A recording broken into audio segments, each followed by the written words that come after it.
We're ready. We have new tape, so we're ready to go. Next item is the maintenance on traffic, Riverside Drive 161 roundabout project. Megan?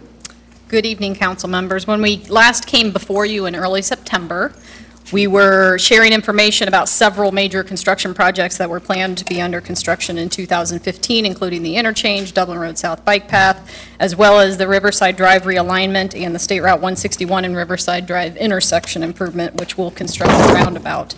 At that time, we had realized that due to the complexity of all the projects and the overlapping planned maintenance of traffic, there were going to be a wide variety of impacts citywide, and we set out to evaluate all of the construction from a programmatic perspective. Purpose of tonight's presentation, however, is to hone in on two projects, first being Riverside Drive realignment, and the second being the State Route 161 roundabout update, and specifically to talk about the proposed maintenance of traffic, or first start to talk about the options that we've been exploring, and then talk about a recommendation in terms of the maintenance of traffic, as well as the schedule for both projects. So where were we in early September when we last spoke? The plans for both of these projects were at about 40%, so we didn't have much detail, and the maintenance of traffic plans had not started to be developed. At that time, based on the level of information that was available, however, we had anticipated that a full closure of State Route 161 and Riverside Drive intersection would be necessary. The conclusion of that meeting, City Council requested staff evaluate two things. One, alternatives to closing the intersection. We heard a lot of concern from both City Council and the public about such a closure. And two, Council also requested that we explore opportunities for expediting construction. Where are we now? We received updated plan submissions from the design consultants in mid-October with 60% plans. We expect 90% plans yet this month.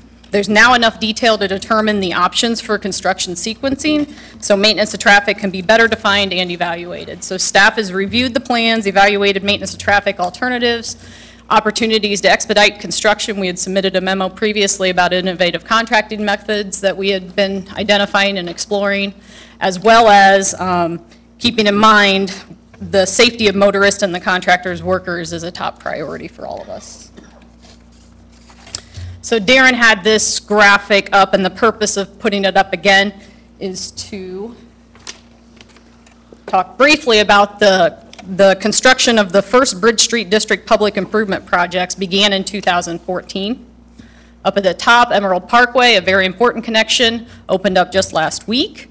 Construction of the John Shields Parkway, which has been mentioned already, that's the city's first example of the signature street, as well as the high quality materials that are going to be used throughout the Bridge Street District, and the Dale Drive Toller Ridge connector, if I can find my mouse. Both of those roadway segments have been under construction throughout the summer, and the roadways are built and they're going to be wrapping up in the spring. In 2015, the two projects that we're talking about tonight, we plan on constructing the Riverside Drive realignment as well as the 161 roundabout. Those two projects have been designed as separate and distinct projects. However, they will be constructed as a single contract for ease of contract administration and maintenance of traffic coordination. So what does the area look like now? Riverside Drive is adjacent to the Scioto River. When the state route was constructed, it was built close to the edge of the river, and there was no consideration given for access to the river. We believe that's an important amenity that we need to take advantage of. The intersection is a signal-controlled intersection, and left turns from 161 have been restricted since 1993, and the intersection is also the third highest crash location in the city. So that's an important improvement that we're planning for next year. What will we build? This is what the area will look like in the future. The infrastructure improvements open up important parkland, reconstruct the intersection as a new roundabout, and all movements at that intersection will be restored, which I know everybody's excited about. The new roundabout will also accommodate traffic volumes well into the future. Plus, it looks really nice. We're going to be adding a lot of aesthetic features, so that image definitely looks better than the one that I had up before. So the big question has been, how are we going to build this project? How is everybody going to get through it? And how is everybody going to get around Dublin during construction next year? What options have been reviewed? Essentially, we can boil down the maintenance of traffic options into two different options in your memo. We call them option 1, option 2, and then we have accelerated versions of both options. In the interest of time, we're trying to get to the recommended option, and that's what we'll be presenting in detail. But just in summary for the two options, the first option maintains at least one lane of traffic in all directions, with the exception of some short-term closures, which we'll need to refine and determine over the next few months as we wrap up design. It does not maintain turning movements, though, so we'll have through traffic maintained, but not turning movements. Option 2 would close State Route 161 to traffic for about 10 weeks. That's what we had anticipated as being the preferred option early on in the design. Similar to the first option, northbound and southbound traffic would be maintained on the bypass lanes. That's the roadway that goes underneath the intersection currently. It was originally thought that with a closure of 161, it would be possible to get all lanes of traffic in all directions open in one season. However, as we've worked through the process and as we've learned more about the scheduling effort, we believe that it'll be extremely unlikely, and also the closure would pose a risk of the bridge remaining closed throughout the winter and into the spring. So it's more likely that all lanes in all directions realistically wouldn't actually happen until April of 2016 under the closure scenario. In comparison, option 1, which maintains at least one lane of travel in all directions, results in all lanes of traffic in all directions being open in June of 2016. So a couple of months longer, definitely not the impact that we had anticipated early on. So it's been a good exercise that we've been working through. Based on these scenarios and the comparison of the impacts resulting from each scenario, staff's recommending the first option, which would maintain at least one lane of traffic in each direction on 161 and one lane of traffic in each direction on Riverside Drive throughout the duration of the project. Having said that, I'm going to turn it over to Mandy Bishop with GPD to walk you through the recommended option project sequencing. Thanks, Megan. I know I'm all that stands between you and your CERTA, so I'll be brief. Just for clarity purposes, I want to indicate throughout the presentation that green is open to traffic, red indicates closed to traffic and under construction, and the yellow area is the realignment of Riverside Drive that is actually offline. We can build it without disruption to traffic. So the first construction that you'll see that's anticipated to begin in March is actually the closure of the bypass lanes. The bypass lanes have been closed before in Dublin, and traffic is simply shifted up to the existing intersection. All movements, all lanes, all directions except the bypass lane will be operational through about approximately June 2015. And so that will be minimal disruption to the public. In the next phase, you'll actually see that what we'll need to do, not before June 7th, 2015, is move the construction into the northernmost lanes, so the lanes that are heading westbound towards like Marysville. And that area, then the lanes become restricted, one lane each direction, east and west, and then we'll maintain one lane northbound, southbound on the bypass lanes, the Riverside Drive bypass lane. In approximately August, it's anticipated that the northern portion of the roundabout would be complete and that the construction would shift to the southern portion of the intersection. Again, we would still maintain one lane each direction across 161, but it would be on the new portion of the roundabout, and then we would continue to maintain that northbound, southbound movement on the bypass lanes as well. And then approximately in September, we would shift into allowing traffic one lane each direction actually to move through the roundabout. So you would start to see, okay, some normalcy coming back online, and you would continue one lane eastbound, westbound on 161, as well as, again, still one lane northbound, southbound on Riverside Drive's bypass. And we'd also continue to see the realigned Riverside Drive under construction. And then with the accelerated version in October of anticipated to occur in October of 2015, we would actually open 4 lanes, 2 each direction, eastbound, westbound, on State Route 161, so that you could get through some of the restrictions that have been in place would be eliminated in late fall of 2015. And that maintenance of traffic would be in place through the winter and into June of 2016 when we actually see all lanes on Riverside Drive and State Route 161 open to traffic. So we would be able to have all traffic movements open. We would shift back down to the bypass to create one lane. There'll only be one vehicular lane on the bypass, as well as a walking path that connects to the Kiwanis Park. And then we would finish that out and do back of curb work, sidewalks, lighting, et cetera, until into the fall of 2016. Again, just quick summary of option 1, accelerated, maintains one lane, all directions. All movements are open to traffic in June of 2016 except the bypass lane, and we would still continue that back of curb work from June until anticipated to be approximately October of 2016, and then finish out the project. Any questions? I love that picture. I can finally visualize it. Can we get a copy of this, your PowerPoint? Absolutely. That would be helpful. That's the picture we should be putting on our website. Yeah. So people can understand it. deal. Yeah, I just want to know who to hug. Well, Dan, our scheduler, is right back here, so. I mean, you know, that's not to say that we won't experience inconvenience here, but anyway. So is that a motion for Job well option done. 1? Yeah, thank you. This is nice to see. For a second? Any other discussion? Ms. Salee? Yes. Mr. Lucklider? Yes. Mr. Reiner? Yes. Ms. Janice Zerker? Yes. Vice Mayor Gerber? Yes. Mr. Peterson? And Mayor Keenan? Yes. Hey, thank you very much. Marcia, staff comments. Just one item quickly on the 270-33 interchange project. ODOT is, will be working on the tree clearing soon. They had a meeting, a pre-construction meeting on Friday, and they're going to start on January 5th with the tree removal, and it will be completed by the mid-March timeframe when construction will be initiated. So people will start to see some stakes out there and trees being cleared in January. Okay, thank you so much. Okay. Okay, council committee reports. Marilee, Finance Committee? Yes, thank you. The Finance Committee has met and made recommendations, which now I have misplaced. Thank you. For the hotel motel tax grant applications for 2015.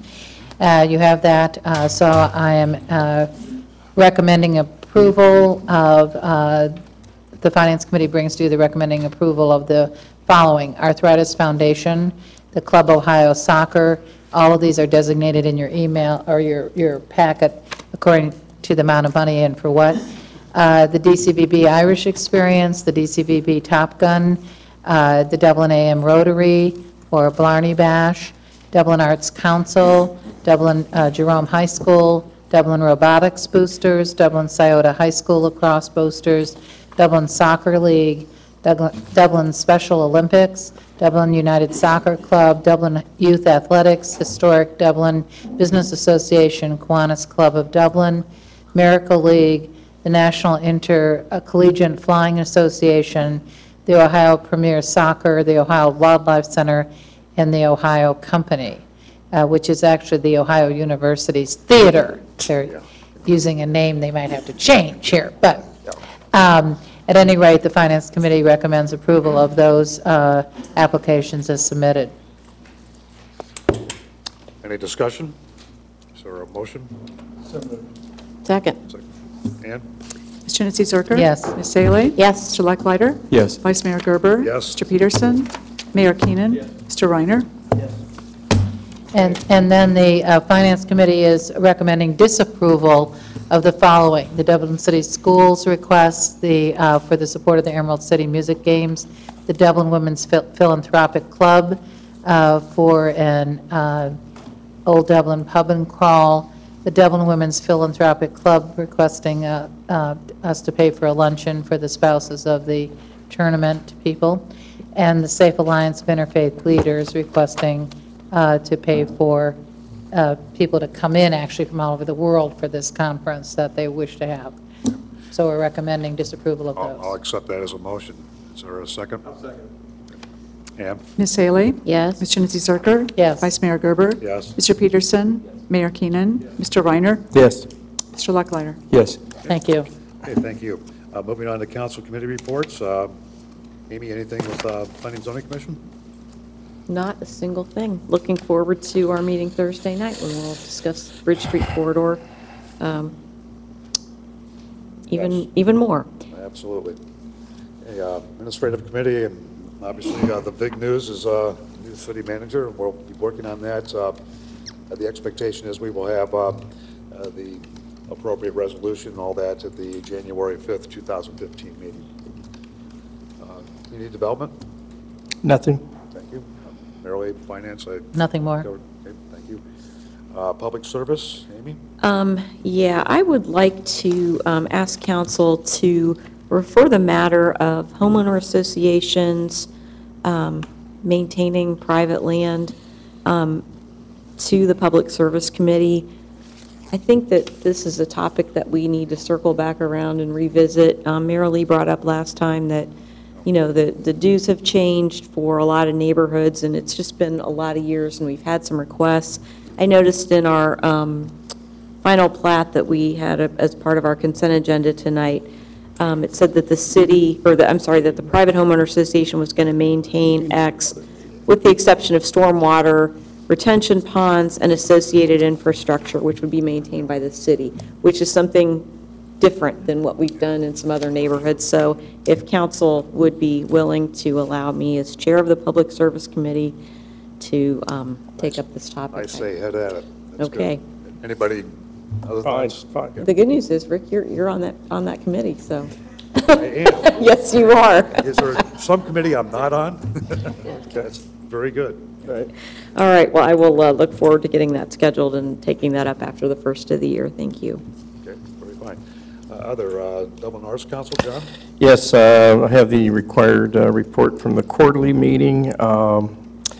The ADA-MH, Franklin County Board of Mental Health, is going to create a mural in a bike tunnel by Bailey Elementary. It is to be funded not by us, but by them.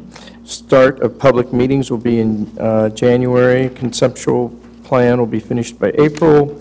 Construction should be happening sometime in June and July. Art and these people are very aggressive, and they're really trying to fund themselves all the time through grants. And they submitted a grant for foundation for $200,000. They did the statistical variation and found out they got a 4% chance of winning it. But I applaud the fact they're out trying to earn some money.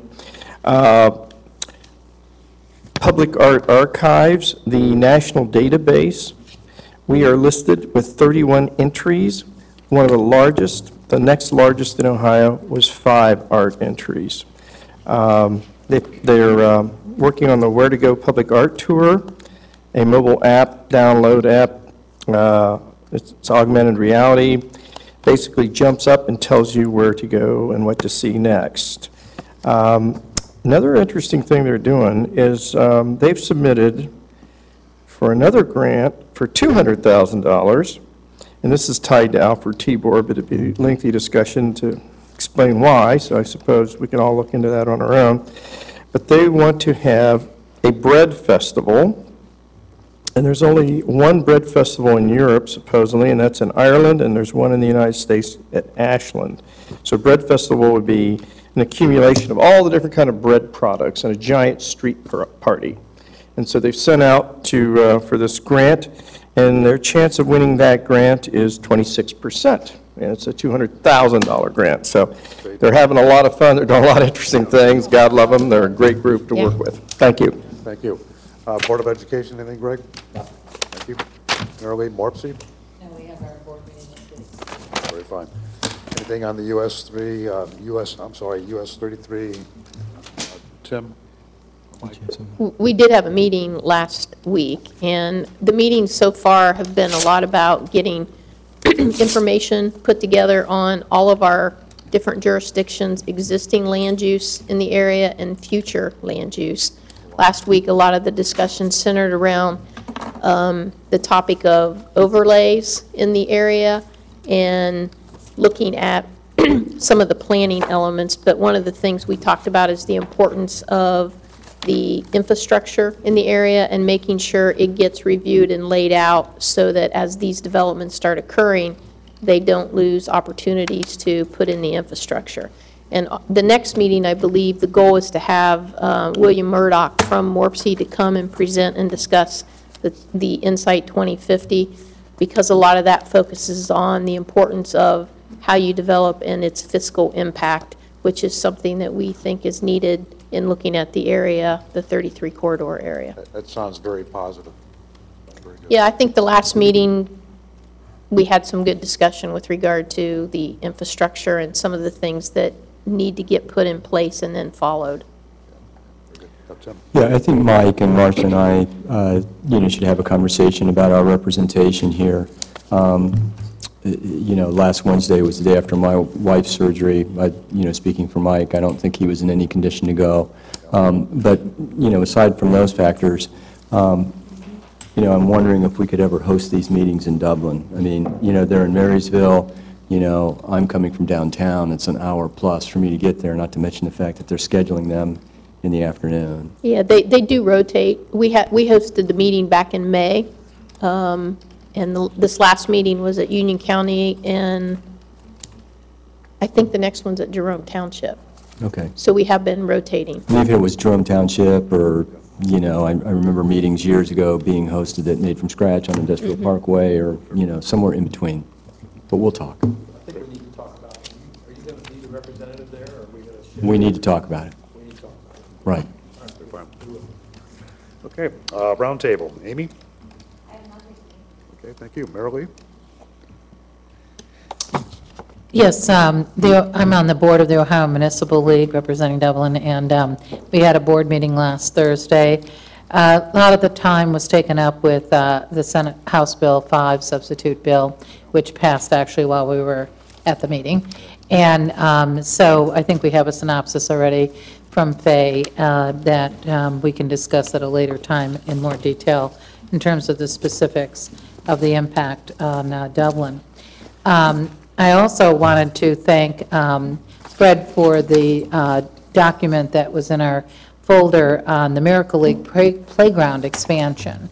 They do marvelous work, and as most of you are aware, we have over 200 athletes that are participating. Really, I believe we still are the largest Miracle League program in the country. As you will see in this document, there are opportunities for sponsorship packages for the development of a Special Olympics Miracle League area. So I encourage you to share this with your businesses and friends and help them raise the money that's necessary for this terrific expansion, really, that will take them to, sort of to the next level, I suppose. Marilee, do you have flyers and things that we can pass around? It was in your packet. This is their flyer, but we can get individual ones. Oh, we can get some more. And then I was wondering, Marcia, if you happen to know when Al Vrabel will be getting his certificate for the nursing facility? We don't know that right now. A lot of it will depend upon his completion, and that's something that I think originally it was anticipated initially at the end of the year. That's not going to happen, and it's looking at sometime probably the first quarter, towards the end of the first quarter, maybe in April of next year. But Jeff and the building staff have been meeting with them regularly to make sure we're in step with them on the issues of the occupancy. Thank you. Okay, thank you. Tim? We had a pretty long meeting tonight, and required not only a lot of time, but a lot of preparation on our part. But I want to thank staff for their corresponding effort. I'm sure they spent, many times over the amount of time that we took to get ready for this meeting. So, not our last meeting. There's another one Monday, but I don't think it's going to be this long. But anyway, thank you very much. It will average out. John? Nothing, thank you. Greg? I have nothing, thank you. Mr. Mayor? Just like to say thanks to staff and past councils and present council for all the work on Emerald Parkway over the years. Congratulations, Marcia. I know you spent a lot of time on that, and what was 16-year process? 18 years, and I lost a couple. Who's counting? Congratulations to all staff and everybody involved. Thank you. The only thing I have is I want to acknowledge that the third class of the Citizen Police Academy will be graduating at 6 o'clock this coming Thursday at the Rec Center. I like to see that. It's great to see that program continue on. And with that, happy holidays. We're adjourned. Yes. We'll figure it out.